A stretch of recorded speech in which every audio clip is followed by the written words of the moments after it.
저 앞으로 이제 3주에 걸쳐서 이제 한국 현대사 나머지 주제들을 강의하고자 합니다. 저는 서원대학교 역사교육과에 재직 중인 김지형이라고 합니다. 서원대학교는 이제 청주에 있는 대학입니다.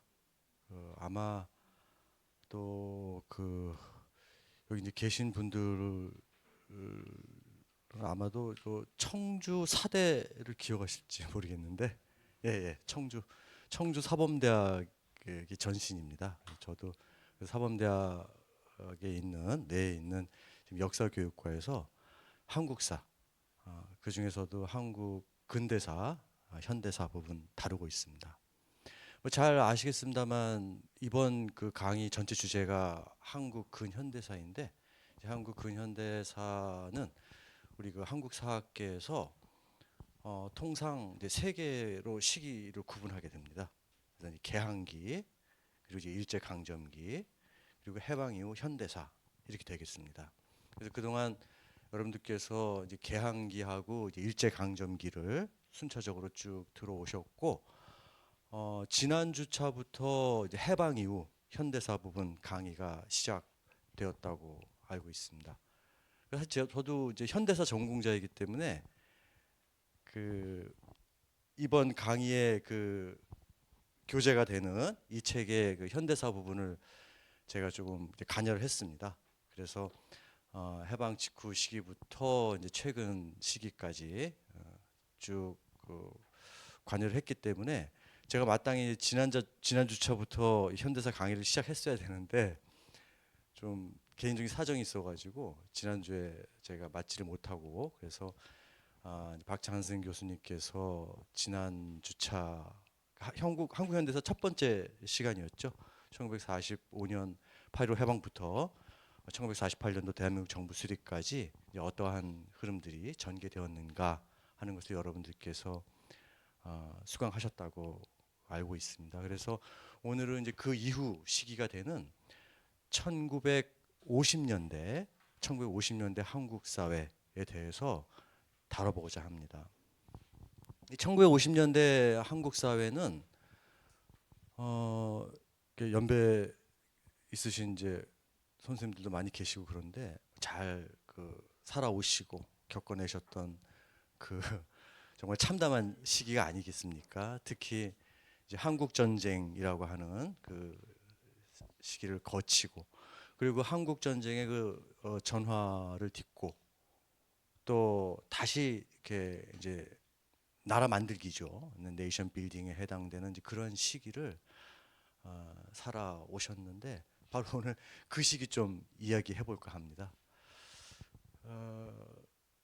그러니까 세부 주제는 이제 한국 전쟁, 50대 전반기에 해당되는 이제 한국 전쟁을 하나의 주제로 설정했고, 그리고 두 번째 주제는 이제 한국 전쟁 이후, 흔히 뭐 전후 사회 이렇게 얘기하지 않습니까? 한국 전쟁할 때 그 전쟁 이후 시대, 1950년대 한국 사회에 대해서 이모저모 좀 말씀드려 보겠습니다. 저는 이제 대학에서 이제 한국 현대사를 가르치고 있고, 이제 전공도 이제 한국 현대사인데, 이제 뭐 학생들 앞에 있거나 또는 이제 밖에 나와서 이렇게 관련된 이야기를 할 때마다 제가 꼭 좀 당부하는 얘기가 있습니다. 그러니까 제가 이제 지금부터 여러분들에게 소개하고자 하는 내용은 우리 학계에서 이제 한국 사학계, 그 중에서도 이제 한국 현대사학계라고 할 수가 있겠죠. 그래서 역사 연구자들, 한국 역사를 현대사를 전공하는 역사 연구자들의 목소리라는 겁니다. 이제 저 개인의 생각이 아니고, 그리고 뭐 이렇게 두드러진 그런 뭐 예각화된 주장을 하고 싶은 마음은 전혀 없습니다. 잘 아시겠습니다만 우리 사회에서 이제 한국 현대사를 바라보는 이제 관점, 시각, 이런 것들이 굉장히 아주 차이가 심하죠. 굉장히 극단적입니다. 예. 좌측으로부터 시작해서 우측에 이르기까지. 그래서 상당히 이게 어렵습니다. 예, 뭐 그냥 막연하게 뭐 중간 정도에다 초점을 맞춰서 이야기를 하는 것이 과연 역사에 대한 온당한 이해인가 생각해 보면 또 그건 아닐 겁니다. 제가 이 말씀을 드리는 이유는 역사 연구라고 하는 거는 사실을 추구하는 거죠. 예. 역사 공부, 역사 이해, 역사 인식이라고 하는 거는 그 실상, 그 실제를 알기 위해서 공부해 나가는 과정 아니겠습니까? 그래서 여러 다른 분과 학문들에서 한국 현대사에 대해서 이야기할 수 있다고 생각합니다. 법학이라든지 정치학이라든지 뭐 철학이라든지 사회학이라든지 뭐 사회과학뿐만이 아니라 모든 영역에 걸쳐서 한국 현대사에 대해서 이야기할 수 있다고 생각합니다. 당연한 것이고요. 그런데 이제 우리 한국 현대사라고 하는 역사 연구자의 입장에서 굳이 차이가 있다면 이 일반적으로 이제 사회과학 방법론이라고 하는 것은 이렇게 연구 방법론 또는 이론이라고 하죠. 이론, 논리 이런 걸 굉장히 중시 여기는 학문 체계가 되겠습니다. 그에 비해서 역사라고 하는 거는 사실 굉장히 모호합니다. 역사학적 방법론 그러면 다 됩니다. 뭐 특별한 무슨 뭐 방법 뭐 제3세계 방법론이라든지 무슨 뭐 이런 정치학의 다양한 그러한 그 이론이 아니라 사실을 알기 위한 그런 과정이기 때문에 그런 점에서 똑같이 우리가 한국 현대사를 이해하려고 하지만 여타 분과 학문들과 차이가 있다는 점 그런 점 먼저 꼭 좀 강조해 드리고 싶습니다. 제가 이렇게 말씀드리는 이유는 여러분들 짐작하셨겠습니다만 이제 한국 현대사 연구는 사실 진실만을 그 사실에 해당되는 것만을 계속 그 추구해 왔는데 우리 연구자들의 의도와 다르게 우리 사회에서 이렇게 받아주는 것은 이렇게 각자 자기만의 안경을 쓰고 그렇게 본다는 거죠. 우리가 이렇게 뭐 근시도 있고 원시도 있고요. 또 선글라스도 있고. 그래서 어떤 색깔의 안경을 끼느냐에 따라서 사실 피사체는 달라 보이죠. 그래서 우리가 진실에 해당되는 것들을 자꾸 이제 추적해서 그 실상을 밝히고자 하지만 우리 사회에서 그걸 받아들여주는 스펙트럼이 너무나 크기 때문에 사실 늘 좌절하고 있습니다. 현대사 연구자들은. 그래서 제가 오늘도 뭐 여러 이제 연배가 많으신 우리 사회 현대사를 일구 오신 그런 이제 산 증인이신데 제가 이런 분들 앞에서 현대사를 외람되게 말씀드리게 돼서 참 좀 두려운 마음도 있고 그렇지만 우리 한국 현대사 연구자들이 학계에서 이 사안을 어떻게 접근하고 있고 그리고 어떤 식으로 소극적으로 좀 결론에 도달하고 있는지 그런 것을 좀 솔직하게 말씀드려보고 싶습니다. 특히 한국 현대사 그런 점에서 이제 한국 현대사 앞으로도 마찬가지였습니다. 오늘도 그렇고 이제 오늘 12주차 아닙니까? 그래서 13주, 14주차, 3주차 남았는데 사실 매주차 아마 그런 민감한 주제들이 언급될 수밖에 없는 상황입니다. 그래서 여러분들께서도 가급적이면은 뭐 다들 본인의 그런 관점과 생각이나 판단 기준이나 근거나 그러한 평가들이 있으시겠지만 이 자리는 어쨌든 배우는 자리 아닙니까? 강의실이고 그러니까 그 잠시 여기다 좀 넣어 주십시오. 잠시 좀 양보해 주시고 우리 학계에서 역사학계에서 이 현대사의 민감한 이슈들에 대해서 어떻게 접근하고 있는지, 어떻게 이해하고자 하는지 그런 걸 조금 귀 기울여 주시면 감사하겠습니다. 너무 서론이 길었습니다. 양해해 주십시오. 오늘 첫 번째 주제는 이제 한국 전쟁이 되겠습니다. 한국 전쟁이라고 하는 호칭이 좀 익숙하신가요? 아니면 또 6.25 전쟁 훨씬 익숙하시죠? 예. 6.25 사변. 사변이라는 게 무슨 말입니까?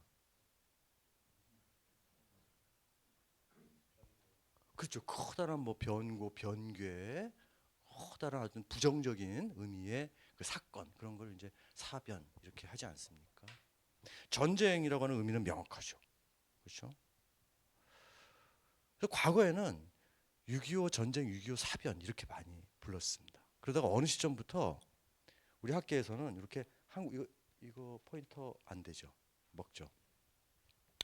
한국 전쟁이라고 하는 표현을 좀 보편적으로 쓰고 있습니다. 그래서 학계 용어입니다. 그래서 벌써 이렇게 용어 자체도 많이 다르죠. 일반적인 용어하고 학계 용어하고. 근데 학계에서는 왜 한국 전쟁이라고 부르게 된 걸까요? 여러분들 예 그렇습니다. 이거 눈치채셨죠? 코리안 워. 예. 해외에서는 다 코리안 워 이렇게 부릅니다. 예. 북한에서는 뭐라고 부를까요? 북한에서는 요거 명칭. 조선 전쟁이죠, 뭐. 조선 전쟁. 그쪽은 저 조선 뭐 민주인민공화국 이렇게 해가 조선을 쓰잖아요, 항상. 예, 조선 전쟁. 북쪽에서는 조선 전쟁. 예, 우리는 계속 6.25 전쟁 이렇게 많이 싸우다가 해외에서 이제 코리안 워라고 부르는. 1950년대부터 시작해가지고 사실은 뭐 이제 최근에 이르기까지 뭐 미국을 비롯해서 이른바 이제 서양인들이 이 코리아에 대해서 특히 이 뭐 사우스 코리아, 노스 코리아 상관없이 코리아에 대해서 제일 먼저 각인하게 되는 계기는 코리안 워입니다. 코리아 워입니다. 예. 지금은 무슨 뭐 코리아 뭐 무슨 뭐 K 컬처 뭐 K 푸드 뭐 그래가지고 뭐 난리잖아요. 근데 이게 사실은 이런 현상이 얼마 되지 않았죠. 그 이전에는 한국 하면 제일 먼저 떠오르는 게 코리아 워입니다. 예. 그리고 이제 한국에 대한 연구는 우리 한국 내에 있는 연구자들, 뭐 역사라든지 뭐 어학이라든지 뭐 문학이라든지 이런 연구자들도 있지만 해외에 있는 지식인 연구자들도 한국에 대해서 연구합니다. 그걸 뭐라 그러죠? 뭐라 그럴까요? 한국학, 예, 한국학이라고 합니다. 코리안 스타디스 그렇게 얘기합니다. 이 한국학, 해외에 있는 코리안 스타디즈, 한국학을 연구하는 연구자들의 정말 상당수가 다 이 코리안 워하고 관계된 연구를 하면서 한국학 연구가 시작되었습니다. 한국 전쟁 그리고 한국 전쟁과 관련 한국 전쟁사, 한국 전쟁과 관련된 뭐 문학, 한국 전쟁과 관련된 뭐 인권 문제, 뭐 학살 문제, 그다음에 이념 문제 이런 것들을 연구하기 시작하면서 한국학이라고 하는 것이 형성되어 나갔습니다. 그래서 미국에 있는 한국학자들의 사실은 대부분이 다 이 코리안 워 연구자라고 볼 수가 있습니다. 그러니까 어느 처음 시작 단계에서는 이분들이 미약했으나 점차적으로 그 연구 이제 파워가 생겨 나가면서 한국 전쟁에서 이렇게 저렇게 미국에 있는 연구자들이 얘기하기 시작하면서 거꾸로 이들의 영향력이 한국으로 이렇게 소개되기 시작했습니다. 그래서 그러다 보니까 자연스럽게 국제에 있는 국제적인 여러 연구자들과 이 소통을 해야 될 필요성이 있었고 그 과정에서 우리가 코리안 워라고 하는 명칭이 한국 학계에서도 아주 보편적으로 쓰이게 되었던 것 같습니다. 대체로 보면 이제 탈냉전 이후 1990년대 이후부터 이제 일반적으로 쓰였다고 생각됩니다. 그러면 아까 이제 답변하신 6.25 전쟁 왜 해외에서는 이 전쟁을 코리안 워라고 했을까 하는 걸 생각해 보면 코리안끼리 전쟁을 한 것이라고 생각을 하는 거죠. 그러니까 코리안 워입니다. 근데 우리 남쪽에서는 한국 전쟁이라고 안 부르고 한국 전쟁은 어떻게 보면 상대적인 개념이죠. 상대화시킵니다. 한국을 이렇게 여기 책상에 딱 놓고 이렇게 보는 겁니다. 그래서 한국 전쟁 이런 개념이 성립될 수 있는데 우리는 사실 그런 건 아니죠. 우리의 일이었으니까. 우리의 일이었으니까. 그래서 어떠한 의미, 주관적인 의미를 부여하고자 합니다. 그렇게 되죠. 그렇지 않습니까? 매사에 그렇잖아요. 나의 일과 관련된 것은 특별한 주관적인 의미를 어떻게 해서든지 부여하고자 하는 것이 인간의 일반적인 정서죠. 우리는 어떤 의미를 부여했다고 생각되십니까? 6.25 전쟁이라고 부를 때 어떤 의미를 부여한 거죠? 6.25. 6.25라고 하는 것은 네, 한국 전쟁이 발발한 1950년도 6월 25일 미명, 그 시점을 정확하게 딱 특정하는 겁니다. 이 한국 전쟁은 1953년 7월 27일까지 만 3년간에 걸쳐서 이루어진 열전이죠. 근데 3년을 얘기하지 않고 우리는 그 맨 첫 시작점인 6월 25일에 유난히 주목한단 말이죠. 왜 그런 거죠? 왜 그랬다고 생각하십니까? 네, 그겁니다. 6월 25일 날 전쟁이 시작되었는데 이 전쟁은 북한군의, 옛날에 북한 괴뢰군이라고 했죠. 북한 괴뢰군의 남침에 의해 가지고 기습 공격에 의해 가지고 이 3년간의 참화가 벌어진 거다. 그걸 특별히 강조하고 싶었던 겁니다. 우리 마음을 잘 생각해 보면 그런 마음이었죠. 그럼 이런 마음은 어떤 마음인가? 우리가 어떤 이제 뭐 사건 발생했을 때 송사라고 그러잖아요. 송사라고 하면 잘잘못을 따지는 겁니다. 그런 마음이 있는 겁니다. 누가 잘못했고 누가 잘못하지 않았고, 누가 더 잘못했고 누가 덜 잘못했고, 누가 가해자고 누가 피해자고. 근데 이런 마음, 이런 걸 왜 따지려고 하는 거죠? 책임을 가리기 위해서입니다. 책임을 가려서 뭐 어떻게 하겠다는 겁니까? 책임을 가려서 우리는 피해자라고 하는 거를 강조함으로써 우리의 그 피해 의식 이런 거를 합리화하고 정당화하는 거죠. 반면 기습적으로 선제 공격을 해가지고 남침을 해서 이 사단을 일으킨 북한은 마땅히 지탄받아야 될 대상, 가해자, 원흉 이렇게 되는 겁니다. 그래서 우리가 모든 그 호칭에는 의미가 작동하잖아요. 의미가. 역사에서도 보면은 무수히 많은 사건들의 명칭이 있습니다. 어떻게 부를 것인가. 우리 역사 연구자들은 이 문제를 가지고 굉장히 씨름을 합니다. 어떻게 불러야만 좀 더 상대적인 거냐, 객관적인 것이냐. 그래서 좀 도입부가 길었습니다만, 예, 한국 전쟁에 대한 아마 그 여러분들의 그 상과 이미지 그런 것들과 실제 학계에서 논의되고 있는 그런 것들이 약간 좀 갭이 있을 수가 있다. 그리고 그것은요, 사실 이상한 게 아닙니다. 그 이상한 게 아니라고 하는 거는 이제 쭉 그동안 강의를 들으셨으니까 아마도 충분히 짐작할 수 있다고 생각하는데, 이 1950년도 한국 전쟁이 벌어진 때로부터 이 지구의 모든 역사는 이데올로기, 이념, 사상을 전면에 내세워서 치열하게 갈등하고 대립하고 싸우고 전쟁도 불사하던 그러한 시기였습니다. 그리고 우리는 그거를 직격탄을 맞았고요.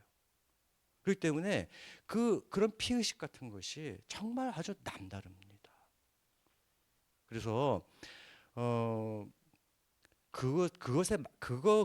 그러한 심리 상태, 사회적 심리 상태 있죠. 그런 사회적 심리 상태에 걸맞는 어떤 이미지, 어떤 개념, 어떤 인상, 이런 호칭 그런 것들이 충분히 이해되어야 됩니다.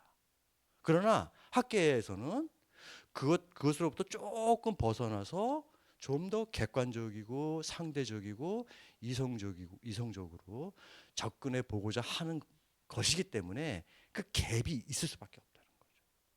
그래서 이런 강좌를 통해서 자꾸 그 갭을 조금씩 줄여 나가고 이제 보편적인 역사 인식의 상을 좀 확보해 나가야 될 것 같습니다.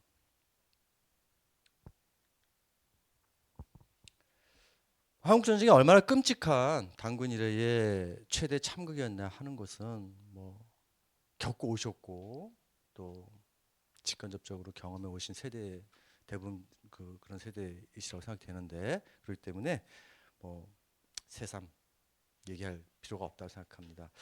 이 사진들 좀 보셨는지 모르겠는데 지금 한국 전쟁과 관련된 이런 이미지 같은 거, 동영상 자료 이런 것들이 사실 굉장히 많습니다. 많은데 대부분의 자료들 이러한 이제 시청각 자료라고 볼 수 있죠. 이런 이미지 자료들은 미국에서 많이 생산되었습니다. 미국에 우리 이 한국에도 국가기록원이라고 하는 이제 기관이 있습니다.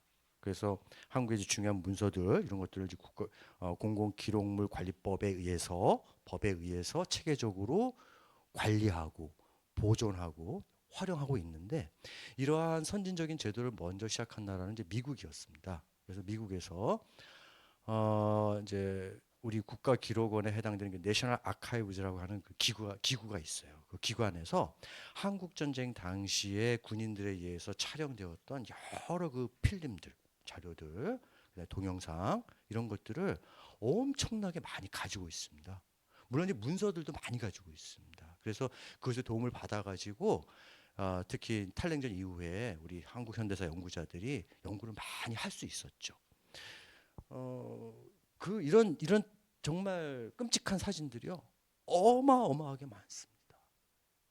그래서 이런 이제 시각적인 것들을 보면 한국 전쟁이라고 하는 것이 아 정말 너무나 좌절감이 생깁니다. 우리가 서로 무슨 짓을 한 거야 도대체? 죽고 죽이면서 지금 그거를 어떤 식으로 기억해야 될 것인가? 이런 이제 과제에 직면해 있는 것인데요. 우리가 3년 동안 이 열전 전쟁을 직접 경험하면서 많은 피를 흘렸는데 많은 희생을 낳았는데 이제 무엇을 위해서 한 걸까요?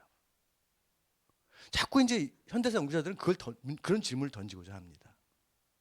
무엇을 위해서, 누구를 위해서 도대체 이렇게 한 거냐? 뭐 체제 수호, 이데올로기, 뭐 여러 표현이 있을 수가 있겠습니다. 뭐 무엇으로든 정당화하려면 정당하지 못할 이유도 없겠습니다. 그러나 지금은 21세기죠. 그 냉전 시기도 지났고 탈냉전을 경과한 지도 꽤 되었습니다. 물론 아직까지도 지구에서는 곳곳에서 전쟁을 벌이고 있습니다만 우리가 겪었던 이 끔찍한 참혹한 전쟁을 이제 어떻게 어떤 마음으로 어떤 자세로 이해하고 기억하고 우리 후대들에게 전승할 것인가 이런 것이 큰 숙제가 아닐 수 없습니다. 본인 대해서 느꼈던 그런 이미지, 의미 부여 그것이 항상 일관되게 유지될 수는 없습니다. 모든 역사가 그렇습니다만 그래서 그런 좀 문제의식 한번 던져봅니다. 이 한국전쟁과 관련해서 역사학계에서는 몇 가지 이제 하위 주제를 중심으로 해서 연구가 형성되었습니다. 그 첫 번째 연구 주제가 한국 전쟁의 원인에 대한 부분입니다. 원인과 배경에 대한 부분입니다. 그 오리진, 기원에 대한 문제입니다. 특히 이 이슈에 대해서는 한국 연구자들도 많이 했습니다만 미국 학계에서 엄청나게 많은 연구를 했습니다. 엄청나게 많은 연구를 했습니다. 그래서 다양한 이 원인을 둘러싼 논점이 있습니다. 몇 가지 내용 잠깐만 이렇게 살펴보면서 좀 소개해 보도록 할게요. 한국 전쟁의 원인을 이해하기 위해서는 먼저 이제 국제적인 정세를 이해할 필요가 있겠습니다. 그동안 한국의 근현대사를 쭉 이렇게 들어오고 계신데 여러분들 그 한국 전 근대사에 대해서도 아마 이제 많이 관심이 있으실 것 같아요. 근현대사에 대해서 관심 있으신 분들은 되게 한국 전근대사에 대해서 관심이 많이 있으신데 이 전근대사하고 근현대사하고 이렇게 접근할 때 좀 근본적인 차이점이 있습니다. 한국 전근대사, 뭐 조선 사회라든지 고려 사회라든지 뭐 고대 여러 나라들이라든지 이렇게 이해할 때는 우리가 흔히 얘기하는 이제 국내적 관점에 입각하게 됩니다. 그냥 더메스틱한 거죠. 근데 이 근현대사부터는 이 지역의 역사, 아시아, 동아시아사, 동북아시아, 더 나아가서 세계사와 긴밀하게 연동되어 있습니다. 이번에 이 강좌의 그 교재가 되고 있는 이 책의 제목도 그런 의미에서 세계사 속의 한국 근현대사가 되겠습니다. 한국 근현대사가 세계사와 밀접하게 연관되어 있다라고 하는 것은 너무나 사실은 새삼스러운 이야기입니다. 그럼에도 불구하고 우리가 이제 한국사 그러면 자꾸 이제 전 근대사를 먼저 떠올리게 되고 고색창연한 옛날 이야기들 이런 것들을 먼저 이제 떠올리게 되기 때문에 예, 대부분 보면은 한국사를 국내적인 관점에서 그렇게 일차적으로 접근해 보려고 할 수가 있습니다. 근데 그게 아니라 근현대사는 명확하게 세계사적인 범주하고 정말 뗄래야 뗄 수 없는 겁니다. 그러면 세계사라는 게 있다면 한국사는 요런 한 부분인가? 그 각국의 나라의 역사를 n분의 1로 다 합치면 세계사가 되는 건가? 우리는 그렇게 생각하지는 않습니다. 왜냐하면 그 과정에서 상호성이 작동하기 때문입니다. 그래서 우리의 역사가 곧 동아시아 역사의 일부이기도 하고 그렇지만 동아시아 역사 그 자체일 수도 있는 겁니다. 우리 역사가 세계사일 수도 있는 거고요. 사실 어떻게 보면 구분하는 것 자체가 좀 모호할 수는 있겠습니다만 그럼에도 불구하고 우리의 역사이고 우리 한국인이니까 우리를 중심으로 해서 역사를 보게 되는 거죠. 그러다 보니까 이제 세계사 속의 한국 근현대사 이런 접근이 가능하게 될 것 같습니다. 이 한국 전쟁과 관련해서도 국제 정서를 먼저 소환하는 이유가 바로 그겁니다. 그런데요, 이제 다음에 살펴볼 것은 남한 전세, 뭐 북한 전세, 뭐 그런 것들인데 국내 정세인데 이걸 상관성을 우리가 생각해 보게 됩니다. 외부 규정력이 일차적인가, 아니면 내적 상황이 일차적이었는가 그런 걸 또 따지게 됩니다. 근데 이 영향력이라고 하는 거는 항상적으로 작동하는 것이 아니라 시기적으로 달라질 수가 있습니다. 그렇죠? 또 사이클을 이렇게 그려갈 수 있습니다. 예. 그런 것들을 종합적으로 입체적으로 사실 접근해야 되는 겁니다. 이러는 과정에서 1950년도 6월 25일 날 왜 이 전쟁이 전면 전쟁으로 나아갈 수밖에 없었느냐 하는 것들을 연구를 하게 되는 거죠. 그래서 이제 냉전 시기라고 였다는 거, 뭐 미국, 뭐 소련, 스탈린 체제, 뭐 중국, 뭐 등등 이 당시에 이 한국을 둘러싼 열강들이 다 서로를 적대시했고 1945년 제2차 세계대전에서 승리했을 때만 하더라도 공고한 연합국 진영의 일원으로서 서로를 격려하고 함께 전투를 벌여나갔죠. 그런데 이제 그 이념이라는 것이 작동하기 시작하면서 다른 체제를 지향한다는 것을 확인하게 되면서부터 확연하게 갈라지게 되는 것입니다. 그 시점이 1946년부터 시작되고요. 47년부터 되면 점점점 뚜렷해집니다. 그래서 이 50년 정도 되면은 이제 뭐 미국과 소련은 완전 원수 덩어리죠. 예. 그리고 뭐 영국 그 수상 처칠 많이 그 기억하시죠? 뭐 처칠, 뭐 이런 사람들이 그 소련의 영향력이 작동하지 않기 위해서 유럽의 이쪽에 이 아이언 커튼을 철의 장막을 쳐야 된다. 그러면서 막 굉장히 그 반공적인 발언을 하게 되고 동시에 또 소련이나 중국 입장에서는 이제 막 사회주의를 일궈나가는 차원에서 이 혁명을 전 세계에 수출하리라 이런 막 야망에 불타올랐던 때입니다. 그러니까 국제정세를 보면은 이렇게 진영을 달리하고 체제와 이념을 달리한 두 체제가 격돌하지 않는다는 게 오히려 이상한 거죠. 국내 정세 보겠습니다.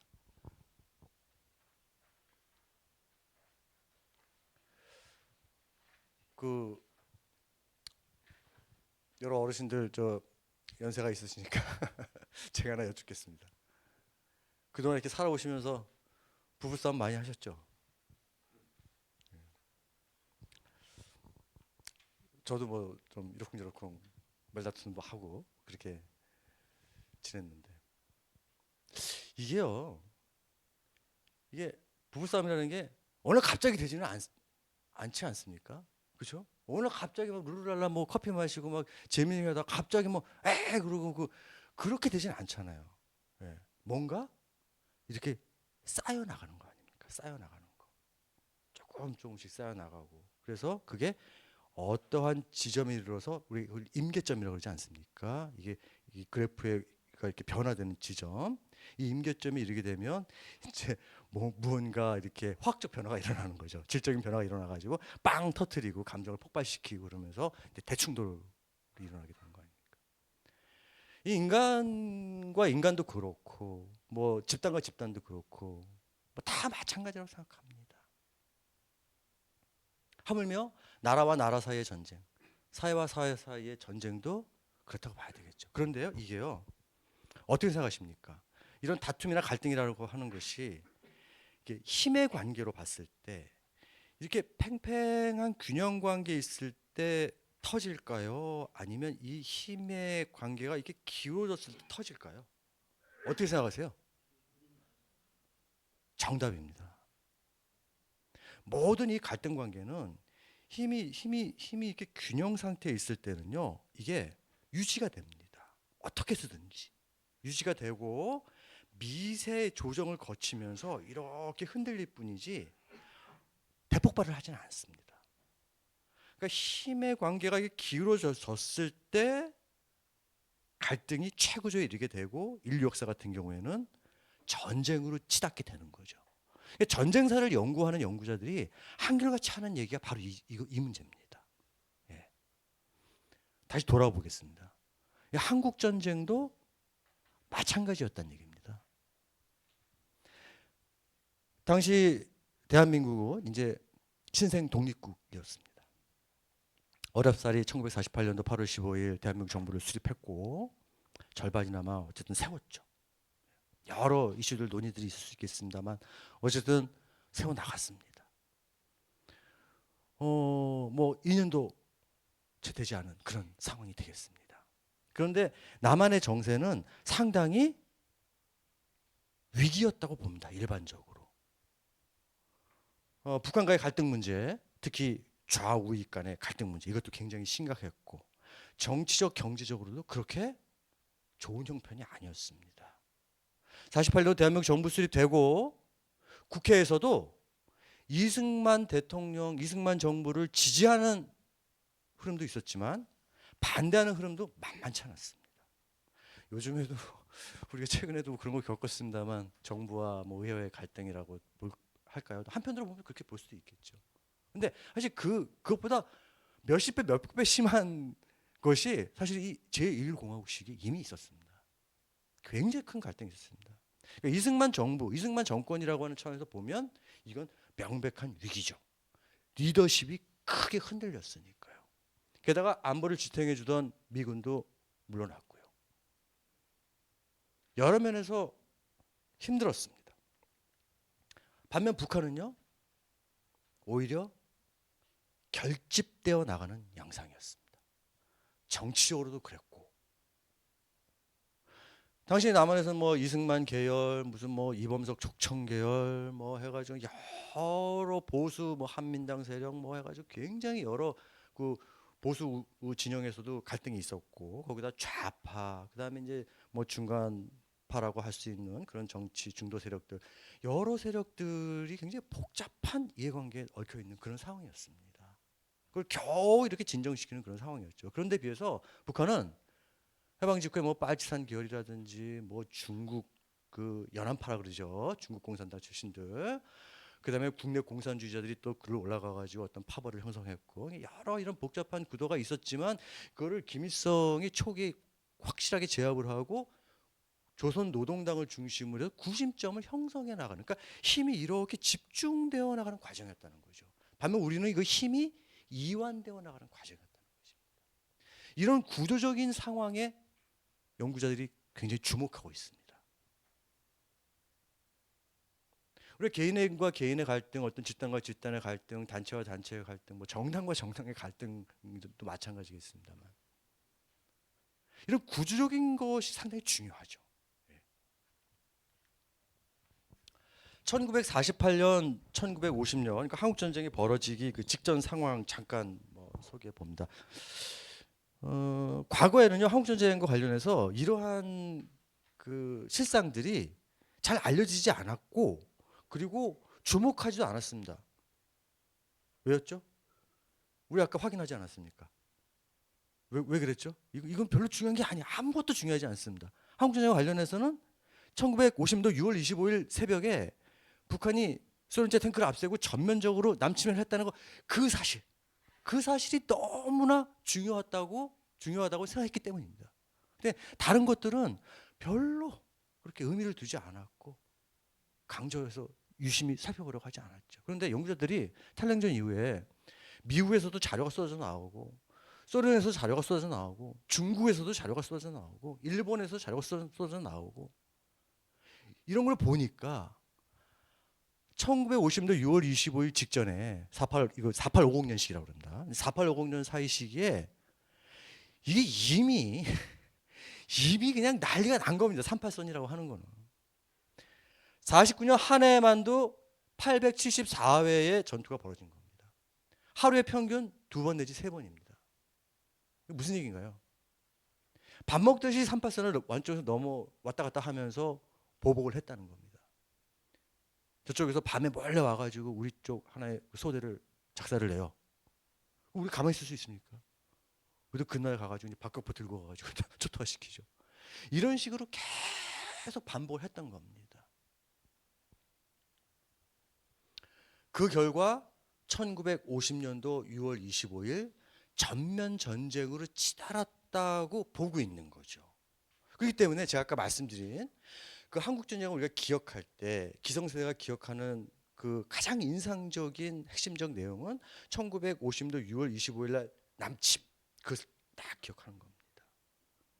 그런데 연구자들이 연구를 해보니까 이것을 기억하지 말라는 게 아니고 이것이 의미가 없다는 게 아니고 이것을 이해하고 이것을 기억하기 위해서는 그 이전에 우리가 서로 어땠는지, 국제 정세가 어땠는지 이런 것들을 좀 얹혀서 함께 보는 것이 좀 더 실상을 이해할 수 있는 그런 근거가 된다. 그런 얘기를 말씀을 드리고자 하는 겁니다. 한국 전쟁과 관련 특히 한국 전쟁의 기원, 그 오리진에 대해서 미국 학자들과 많은 연구자들이 굉장히 많은데 그 중에서 한국에 좀 알려진 사람이 그 브루스 커밍스라고 하는 사람이죠. 브루스 커밍스. 일부에서는 뭐 수정학파라고 얘기하면서 좀 이렇게 약간 저평가하는 분들도 계시지만 그 수정이라고 하는 건 굉장히 좀 오해를 많이 하고 계세요. 한국에서 이게 뭐 그분이 뭐 진보적인 어떤 좌파라고 그런 게 아니고 미국의 전통주의적인 견해에 대해서 수정을 했기 때문에 수정주의자라고 불리는 것뿐입니다. 그래서 뭐 굳이 말씀드리면 그런데 그 브루스 커밍스라고 하는 분이 어떤 얘기를 했냐면은 한국 전쟁에 대해서 이렇게 얘기했습니다. 전쟁은 어느 날 갑자기 시작된 것이 아니라 다가온 것이다. 이렇게 얘기했습니다. 저도 이제 그 브루스 커밍스 옛날 저작을 읽을 때 그걸 보면서 어떤 점에서 상당히 많이 공감이 됐습니다. 예. 제가 부부싸움 할 때 모습도 떠오르고 다가오는 거죠. 갈등이라고 하는 거는 우리가 인식을 못하지만 생각을 못할 뿐이고 알지 못할 뿐이지만 점점점 다가오는 겁니다. 그러다가 어느 순간에 왔을 때 내 코앞에 이르렀을 때야 우리는 그걸 이해하게 되는 겁니다.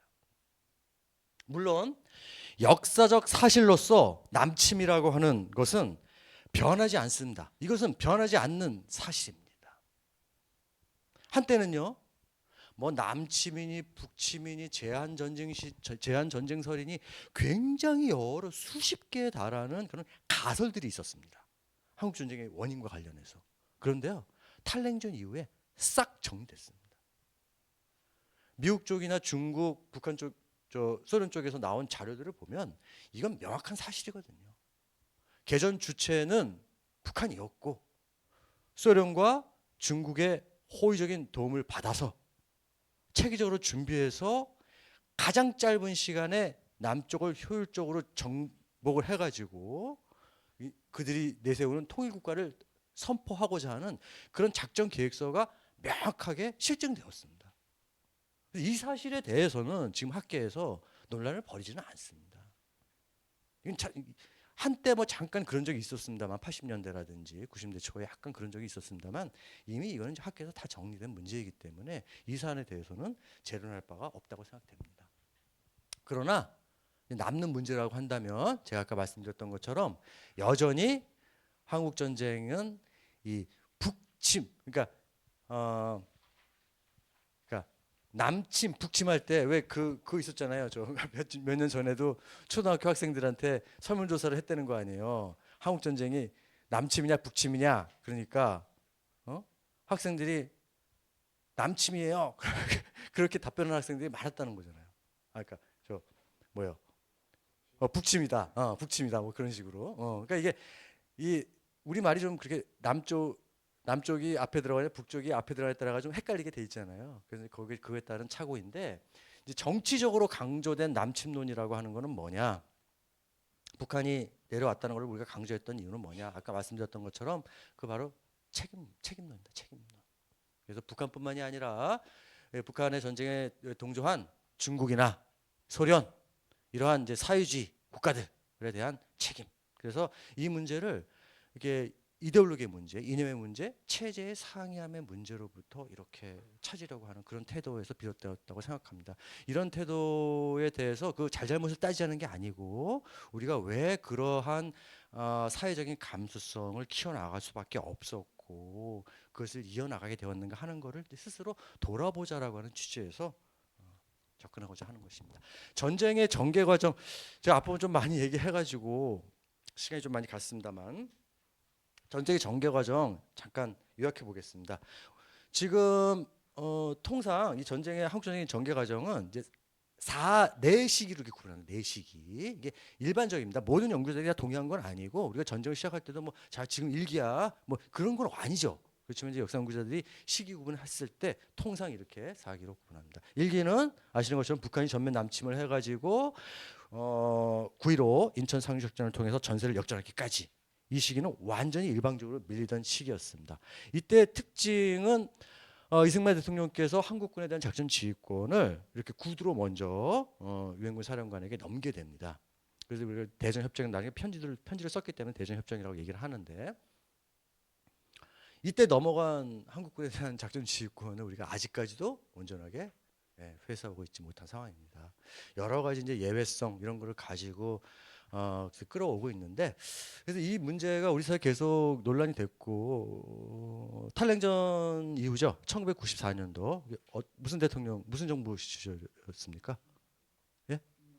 네, 김영삼 정부 때였습니다. 김영삼 정부 때 한국군의 작전 지휘권 이슈가 계속 이제 탈냉전 이후에도 불거지고 그러니까 이거를 인위적으로 나눴습니다. 개념을 전시 작전권과 평시 작전권 이렇게 나눴습니다. 그래서 좀 줄여봤습니다. 요즘에 줄임말이 좀 유행입니다. 그래서 평작권. 그래서 평시 작전권은 이때 환수가 됐습니다. 근데 이제 아직까지 굉장히 좀 논의 대상입니다. 과연 정작 전쟁이 일어났을 때 작전 지휘권을 행사하지 못하는 나라가 어떻게 군사적 안보적으로 그 주권국가라고 할 수 있느냐, 뭐 이런 문제제기부터 시작해가지고 왜 우리는 계속 이 문제를 정부에서 자꾸 유보시키는 것이냐. 이게 지구적으로도 사실 이런 나라가 몇 나라 안 됩니다. 우리의 뭐 국력이라든지 우리의 수준 같은 걸 생각해 보면 사실 이제 이 이슈도 이게 안보 문제라고 해가지고 계속 그냥 뭐 미룬다고 능사는 아닐 것 같긴 한데요. 어떤 요 이슈가 일개는 가장 특징적인 그런 사안이 되겠습니다. 2기는 중국군이 참전을 한 겁니다. 그때는 중공이라고 그랬죠? 중공. 중국 공산당 그래서 중공. 그래서 근데 중공이라고 하는 개념, 중국 공산당이라는 개념하고 풀네임이 중화인민공화국이니까 중국이라고는 전혀 다른 개념이죠, 사실은.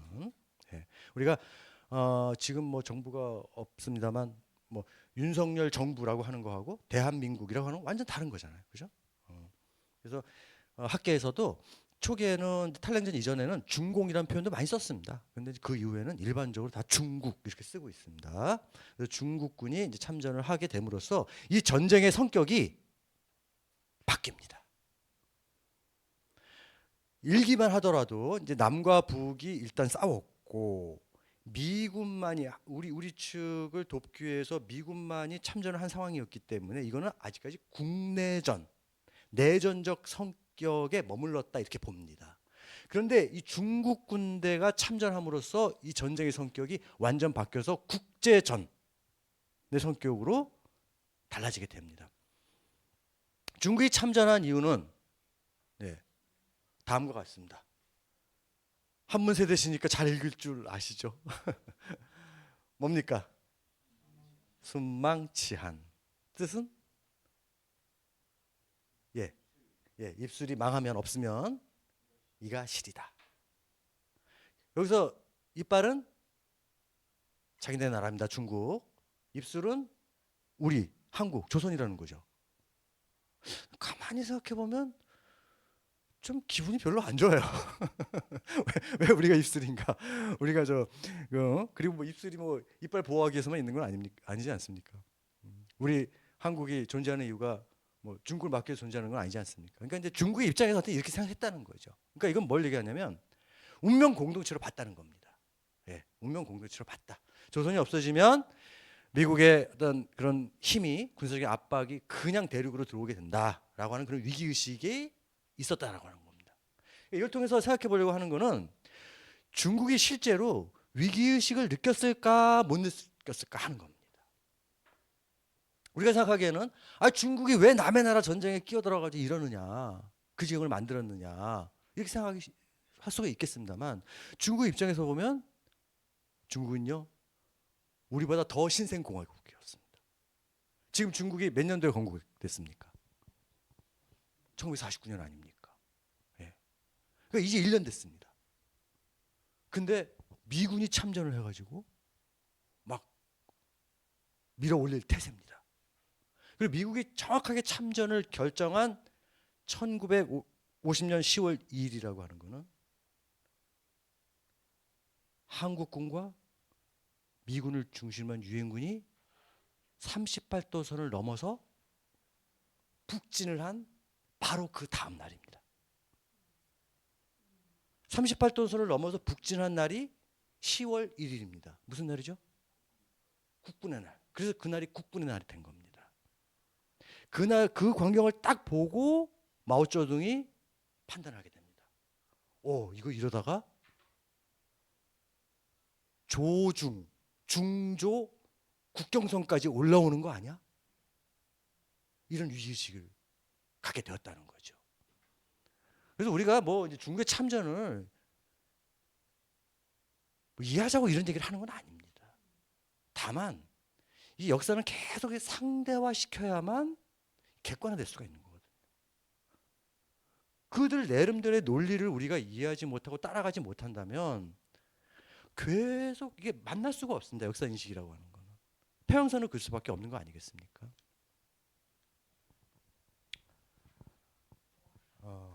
뭐 중국 군대 뭐 잘 아시겠습니다만 인해 전술을 했다 그럽니다. 인해 전술.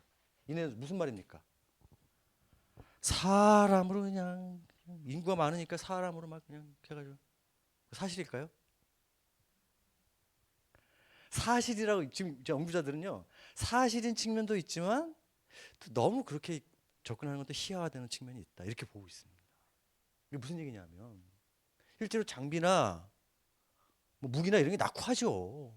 중국군이 그 당시 중공군이요 대포를 우마차에다 끌고 다녔습니다. 우마차에다가 끼끼끼 메고 막 이게 굉장히 열악했죠. 근데 그런 측면을 이제 미군 측에서 약간 이제 희화시킨 겁니다. 쟤네들은 능력도 없으면서 그냥 사람들 다 죽이면서 희생시키면서 그런 야만적인 군대다. 돌격 앞으로 이렇게 하면서 그 무수히 많은 장병들을 전사시키면서 땅 따먹기를 하는 그런 아주 낙후한 야만적인 군대다라고 하는 인상을 고취시키기 위해서 그렇게 좀 강조를 했죠. 인해전술이라는 표현을. 뭐 전쟁이니까 서로에게 유리한 표현들을 그런 심리전을 얼마든지 할 수 있는 거죠. 그런데 지금 와서 생각해 보면 그런 측면도 있었지만 반드시 그렇다고 볼 수는 또 없습니다. 그러면 거꾸로 그렇게 저급한 군대에게 세계 최강의 미군이 왜 진 건가요? 모든 전투에서 이기지 않았거든요. 왜 졌을까요? 뭔가 미스터리가 있죠. 전투의 방법론이 달랐습니다. 아시겠습니다만 우리 한국 군대도 마찬가지고 미국 군대는 진지전이죠. 네. 육해공군 다 역할이 있습니다. 딱 그냥 포대 쏘고 말이죠. 비행기에서 떨어뜨리고 그래서 참모 속에 딱 땅개들이 숨어 있다가 초토화 시키면 이제 나와가지고 한번 전진하면서 차지하는 거죠. 미군은요 그런 전쟁에 아주 익숙합니다. 그리고 예나 지금이나 그런 전투는 세계 최강입니다. 근데 50년대도 그랬지만 또 60년, 70년대 저 베트남에서도 미군이 굉장히 힘들었습니다. 그때도 똑같습니다. 이유가 전쟁의 방법이 달랐기 때문입니다. 그때 그 베트남에서 저 북베트남 쪽 베트콩이라고 그랬죠. 베트콩이 어떻게 싸웠습니까? 게릴라전이죠. 게릴라전. 흔히 얘기하는 빨치산 유격전이라고 하죠. 유격전. 3, 3호로 흩어져 다니면서 배후를 치고 뭐 성동격서 그런 거 아닙니까? 네. 그런 식으로 교란시켜가지고 적을 혼비백산시키는 그런 방식입니다. 이 진지전에 익숙한 현대 미군은요, 이 중공군들의 그런 게릴라전에 굉장히 힘들어했습니다. 그래서 항상 이겼던 것만은 아닙니다. 그렇기 때문에 그 왜 패배했느냐 하는 것들을 자기의 잘못으로 설명하기가 어렵기 때문에 자꾸 상대방의 야만성을 내세워가지고 정당화시키고자 하는 그런 이제 어떤 전쟁 당사자의 그 방어 심리가 작동했다고 볼 수가 있겠습니다. 뭐 그런 점들도 좀 관여되어 있다고 봅니다. 3기는 이제 전선이 교착되는 시기입니다. 왔다 갔다 이렇게 하게 됩니다. 그래서 국제학계에서는 이런 전쟁의 특징을 콕 찍어서 톱질 전쟁 이렇게 표현합니다. 톱질 전쟁. 쓸고 당기고 하면서 그냥 죽어나가는 거죠. 이 과정에서 누가 죽어나갑니까? 우리 코리안만 죽어나가는 거죠. 코리안만 죽어나가는 겁니다.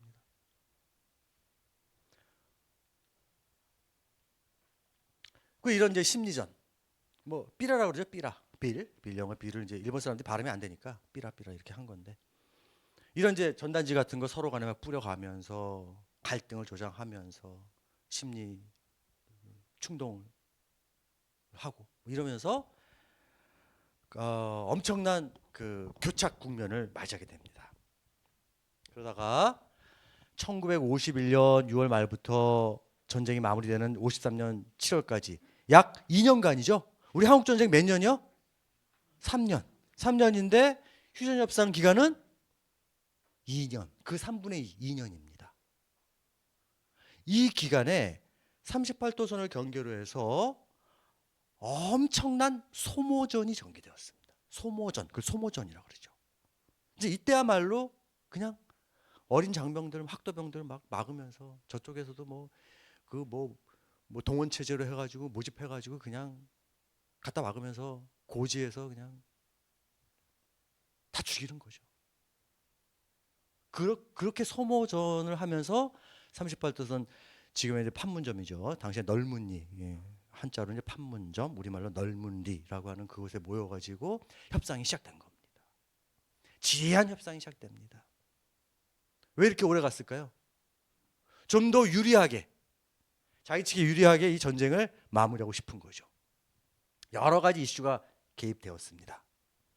그 과정에서 제공권을 장악한 미군은 북한 지역에 대한 전략적인 폭격을 단행했습니다. 북폭. 남쪽에 또 뭐 중국이나 소련이나 이런 나라들은 국제 무대에서 유엔에서 미국이 야만적인 세균전을 막 감행했다 이런 막 주장을 하면서 굉장히 혼탁하게 국제 정세가 형성이 되었습니다. 그 과정에서 지리한 휴전 협상이 따라 붙었고요. 그러다가 53년 초가 되면서 미국에서 종전을 내세운 아이젠하워가 당선이 되고 스탈린도 3월 달에 갑자기 죽게 됩니다. 전쟁을 이야기했던 그런 이제 주체들이 변동이 되면서 자연스럽게 이제 분위기가 휴전으로 나아가게 됐던 거죠. 서로 간에 군사 분계에 대해서 논의하는 장면입니다. 불쌍한 포로들이죠. 남쪽에도 있었고 북쪽에도 있었고. 그래서 휴전협정 체제가 1953년 7월 27일에 형성이 됩니다.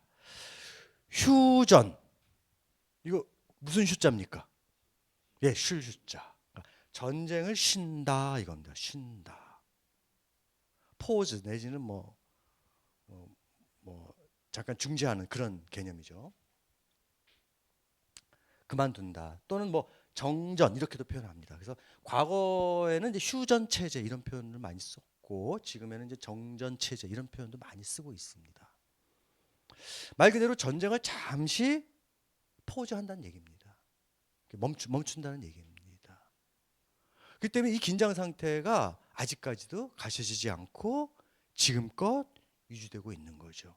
지금도 곧 휴전 체제이자 정전 체제인 거죠. 전쟁이 완전히 끝난 것은 아니기 때문입니다. 바로 이게 문제입니다. 이런 체제이기 때문에, 이런 상태이기 때문에 이 안보 이슈라고 하는 것이 상존하는 겁니다. 늘 남아있는 겁니다. 문제는 이 안보 이슈에 대해서 어떻게 이해하고 어떻게 대처할 것인가. 바로 그 문제겠죠.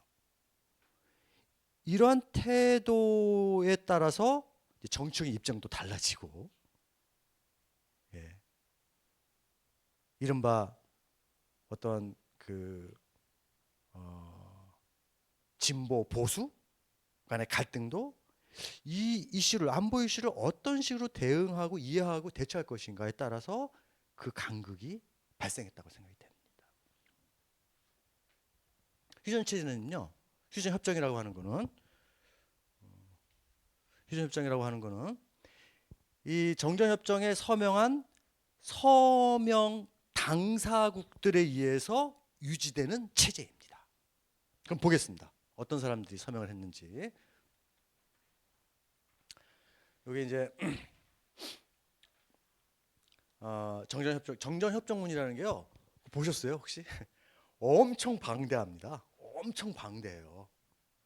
굉장히 촘촘하게 다 세세하게 기록해놨습니다. 그리고 이 전쟁이 재발되지 않도록 관리하기 위한 그 조항들이요. 웬만한 지금 뭐 현대 사회의 그런 뭐 웬만한 법률 뺨쳐요. 굉장히 촘촘합니다. 만약 그대로 남과 북이 잘 지켰다면 지금까지 남북은 전혀 갈등 없이 지낼 수 있었습니다. 근데 양쪽 어느 쪽에서 하나 어기니까 우리도 어기게 되고 저쪽에서 서로 어겨가지고 너무 많이 어겨서 이제는 의미가 없습니다.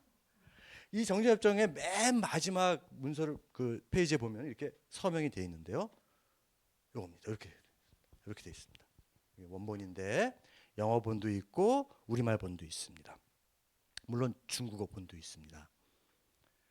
요게 요 서명의 맨 마지막 부분, 이 부분을 이제 확대한 것인데 좀 보이시나요? 위쪽에 보시면 맨 왼쪽에 누굽니까? 김일성. 영어로 김일성 이렇게 되어 있습니다. 마샬이 뭐죠? 사령관. 그다음에 여기 뭡니까?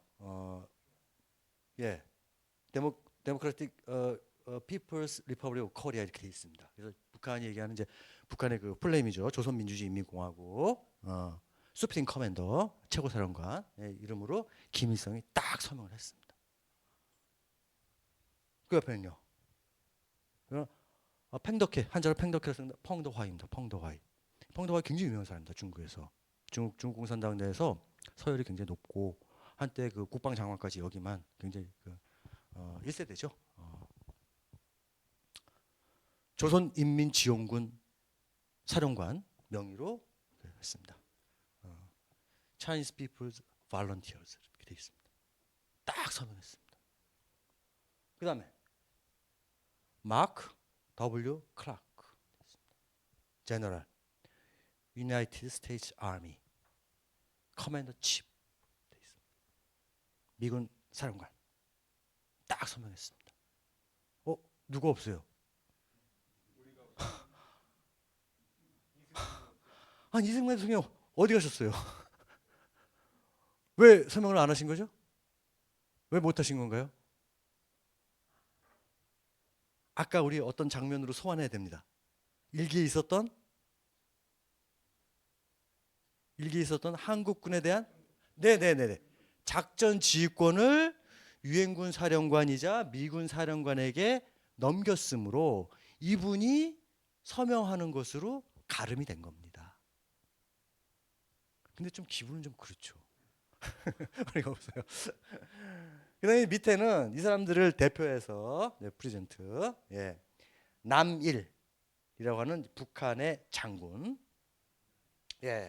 그다음에 윌리엄 해리슨, 유엔 삼성 장군입니다. 이 사람이 대표해서 딱 서명했습니다. 요게요. 지금 이때부터 시작돼서 1953년 7월 27일 날 발효가 되어서 지금까지도 이어지고 있는 휴전협정 체제, 정전협정 체제의 실질적인 관계를 딱 보여주고 있습니다. 지금 정전협정 이 코리아의 남북관계라고 하는 거는요, 바로 이 문서에 의해서 지탱이 되는 겁니다. 이 문서에 의해서. 아니 여러분 요즘에도 뭐 이때 이후로부터 지금까지 그랬습니다만 한국에서 무슨 막 안보 이슈가 생기고 그러면은 미국이 왜 개입하는 겁니까 도대체? 왜 미국이 막 이러쿵저러쿵 얘기를 하는 걸까요? 왜 중국이 지네들이 뭔데 나서가지고 뭐 북한하고 만나서 뭐 어떻게 되는, 왜 그러는 걸까요 도대체? 강대국이니까? 아니 강대국이면 그렇게 해도 되는 겁니까? 이게요 국제사회에서는 국제법적 근거로 인식이 되고 있는 겁니다. 미국이 강대국이어서 한국 문제, 코리아 문제에 개입하는 것이 아니고요. 이 정전 체제를 유지하고 지탱하는 당사국의 일원이기 때문에 자꾸 이 개입을 하게 되는 겁니다. 이걸 착각하는 분들이 굉장히 많아요. 우리 젊은 학생들도 이걸 몰라요. 미국이 그냥 강대국이니까 개입하는 줄 압니다. 중국도 뭐 G2니 어쩌니 그래가지고 그러니까 막 개입하는 줄 알아요. 가까이 있고 그러니까. 근데 그게 아니죠. 예나 지금이나 미국, 그 다음에 중국, 이게 이제 포함되어 가지고 남한과 북한, 미국과 중국이라고 하는 사자 구도가 기본이 되는 겁니다. 근데 우리가 뭐 북한의 핵 이슈나 이런 거 생겼을 때 생각해 보시면은 육자회담 막 이런 거 했잖아요. 그죠? 기억나시죠? 육자회 어떤 나라가 추가가 됐나요? 예. 러시아하고 일본. 예, 일본이 들어갔습니다. 걔네는 왜 들어온 거죠? 사실 그거는 국제법적인 근거가 없습니다. 예. 그냥 자기들도 뭐 얻어먹을 거 없나 이러고 기웃기웃 하는 거죠. 사실 끼워주면 안 된다고 생각합니다. 예. 그래서 이러한 시스템에 의해 가지고 지금까지 이어지고 있다. 아시다시피 전쟁의 결과라고 하는 건 너무나 참혹합니다. 인적 뭐 물적 뭐 피해뿐만이 아니라. 그런데요, 이 여러 피해가 있습니다만 저는요 오늘 특히 맨 마지막 항목 좀 강조하고 싶습니다. 뭐 이렇게 사라진 거 뭐 부서진 거 이런 거 다시 복구하면 됩니다. 다시 세우면 됩니다. 도로, 철도, 교량, 항만 복구하면 되죠 뭐 돈 들여서. 그런데 이렇게 마음이 상처받고 우리의 정신이 황폐화되고 이런 거 어떻게 보상받을 수 있을까요?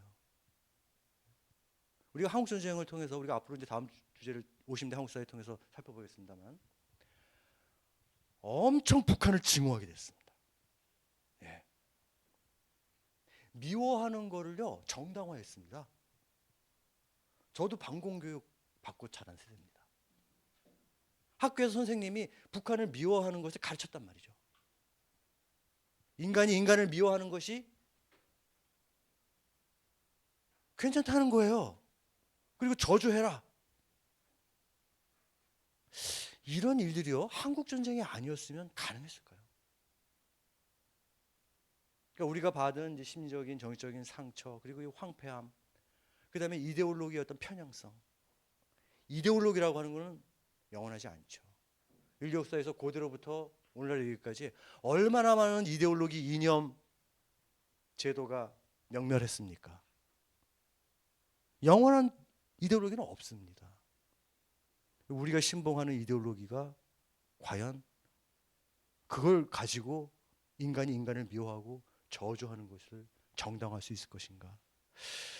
그런 고민들을 많이 하고 있습니다.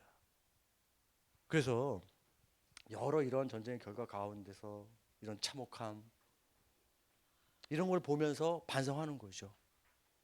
체제 이름으로 이데올로기의 이름으로 죽고 죽이고 자랑스러워했죠. 그 결과 우리에게 남겨진 것은 이런 것이었습니다. 서로가 서로 대립하고 갈등하고 서로 자기 체제가 좋다, 최고다. 이런 체제주의적인 사고를 하게 되었습니다. 남쪽에서는 첫째도 반공, 둘째도 반공, 셋째도 반공이 되었습니다. 한국 전쟁을 생각하면 사실 이상한 건 아니죠. 어떻게 보면 자연스러운 사회적 심리입니다. 문제는 이러한 반공 심리를 내세워서 특정한 정치적 이해관계를 작동시키고자 하는 이 정치인들의 의도가 개입되는 순간 이게 변질될 수 있다는 겁니다. 그리고 우리는 그 이후에 그런 것도 여러 차례 목격한 바도 있죠. 그 다음에 군의 사회적 영향력이 엄청 증대했습니다. 10만밖에 안 됐던 한국군이 7배로 늘었습니다. 70만 대군이 됐습니다. 1961년도 5.16 박정희 군부 쿠데타가 일어난 것도 이런 맥락에서 보면 이상한 일은 아닙니다. 한국군이 굉장히 강력한 아주 위력한 집단이었기 때문입니다. 북한 뭐 더하거나 덜할 것 없을 정도죠. 유일체제로 나아가게 됩니다. 경쟁자들 다 숙청시켰습니다. 철통 같은 체제를 내세웠습니다. 반미를 부르짖었고요.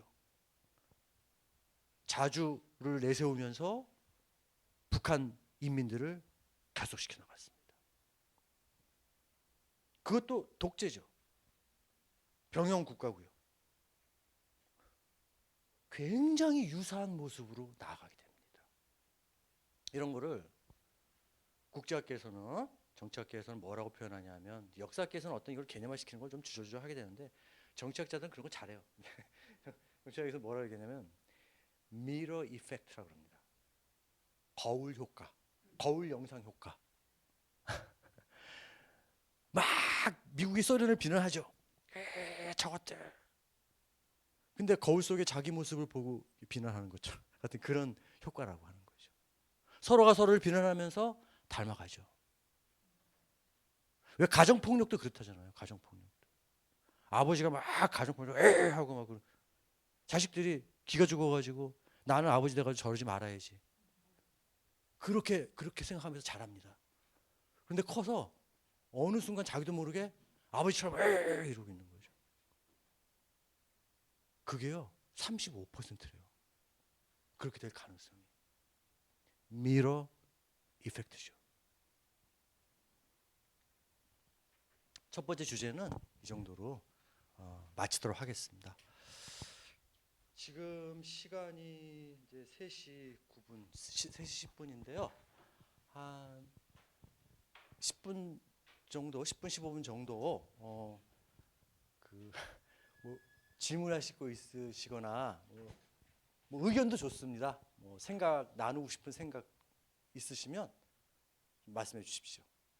중국군이 참여할 때요. 네. 참여할 때 그럼 소련은 가만히 있었네. 소련도 같이 그리고 국경은 맞대고 같은 공산주의. 근데 소련이 중국군을 유기했는지 아니면 왜 소련 참전을 안 했는지. 지금까지 밝혀진 자료에 따르면 김일성이 소련 측하고도 협의를 했고 중국하고도 협의를 해서 3자 간의 합의에 의해서 전쟁이 개시되었다고 봅니다. 근데 중국 같은 경우에는 인적인 자원을 댔고 소련 측은 무기를 제공하기로 했습니다만 사실 그게 잘 안 지켜졌습니다. 마지막 단계에서는 소련 측은 주로 이제 공군력을 지원한 것으로 그렇게 돼 있습니다. 사실은 그 같이 한 거죠. 왜냐하면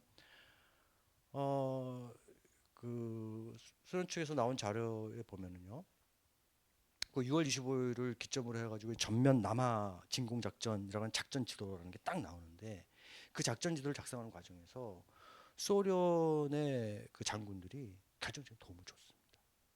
그건 뭘 얘기하느냐 하면 의미하냐면 한국에 대한 지형, 그 다음에 뭐 당시 계절이라든지 양쪽의 그 뭐 정세, 준비 정도 이런 거를 소상하게 다 파악했다는 얘기입니다. 그런 게 있어야지만 작전 계획서를 완성할 수 있지 않겠습니까? 네.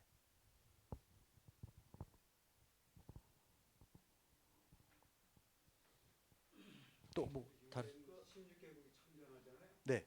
그 유엔 16개국이 그 전쟁에서 승리하고 패하고 할 때 어느 정도의 그 권한이 그 작전 지휘권이라든지 그게 이제 유엔의 결정에 의해서 16개 나라가 미국을 중심으로 해서 16개 나라가 뭉친 건데 사실 뭐 연구자에 따라서 조금 다르게 보긴 하는데 한 85% 이상 그 핵심적인 전력은 미국이죠.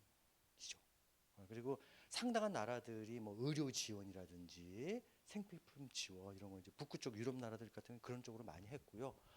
인적인 지원을 한 나라도 꽤 됩니다. 터키라든지 그다음에 뭐 그 영국 연방군, 영국군이나 호주 뭐 이쪽에서도 많이 참전을 했고.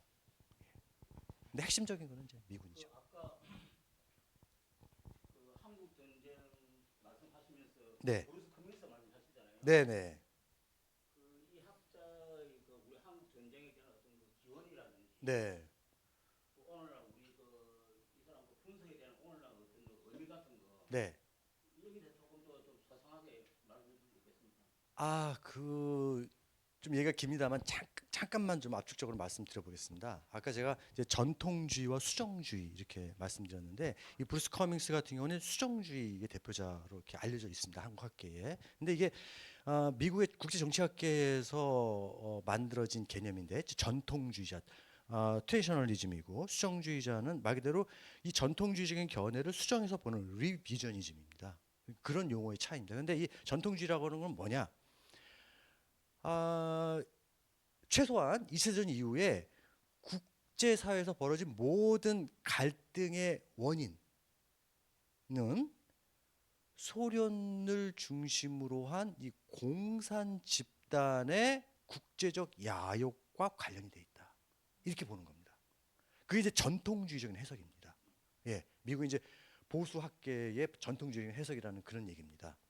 그런데 브루스 커민스 같은 경우에는 지금 연구를 해보니까 그걸 그냥 절대적으로 부정하지는 않지만 모든 국제적 갈등이 소련이나 중국을 위시한 사회주의권의 문제만은 아닐 수 있다.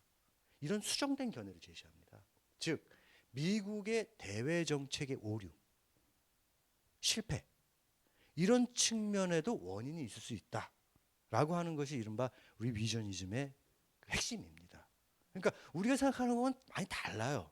우리는 이제 우리 한국 제에서 말씀드린 거는 수정주의나 브루스 커미스 같은 경우에는 이른바 뭐 우리가 침략한 거 아니냐 뭐 이런 식으로 이렇게 오해하고 계신 분들도 있는데 그런 건 전혀 아니고요.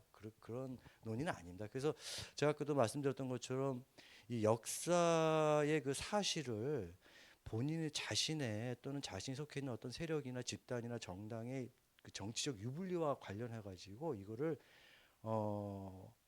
잘못 설명하거나 사실인 것처럼 이렇게 주장하는 그런 경향들이 우리 사회에 좀 있습니다. 그래서 저는 이제 그런 현상에 대해서 역사 연구자들이 굉장히 우려하고 있습니다. 좀 답변이 되셨는지 모르겠습니다. 예.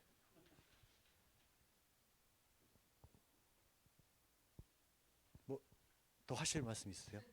이 분석을 통해서 예. 우리가 지금 이거 이제 분단질 상황이 계속 지금 이어지고 있잖아요. 그렇습니다. 그래서 여기서 우리 얻을 수 교훈이랑 같은 거 이런 걸 좀 찾을 수 있는 부분이 없을까요? 그 제가 그 선생님들한테 좀 여쭤보고 싶은데 사실 역사 연구자들이 무슨 뭐 해답을 그 내리는 사람들은 아닙니다. 저희는 이제 그 시적인 것들을 추구하는데 다만 그런 차원으로 접근하긴 합니다. 그러니까 뭐 역사의 숙제, 뭐 해결하지 못한 과제 그런 거에 대해서는 생각을 해보고 있습니다. 그러면은 그런 측면에서 접근해 보면 결국 지금 우리가 분단이라고 하는 거는 1945년 지난주에 그 공부하셨습니다만 1945년 분단과 동시에 그어진 원천적인 분단, 제1차 분단을 볼 수 있습니다. 45년 8월 15일에 그어진 거.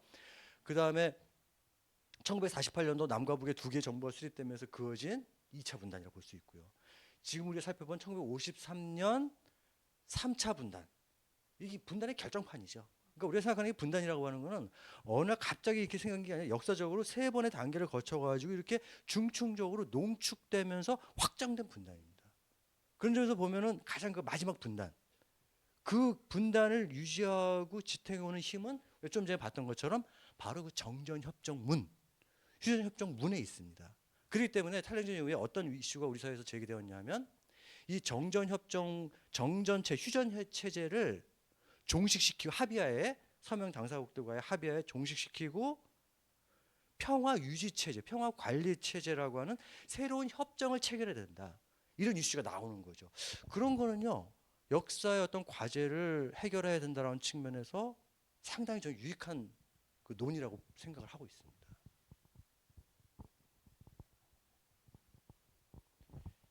예, 또 뭐 질문이나 의견 있으실까요? 근데 좀 덥네요. 안 더우셨어요? 예. 그러면은 지금부터 좀 한 15분 정도 휴식 시간 갖도록 하겠습니다. 수고하셨습니다.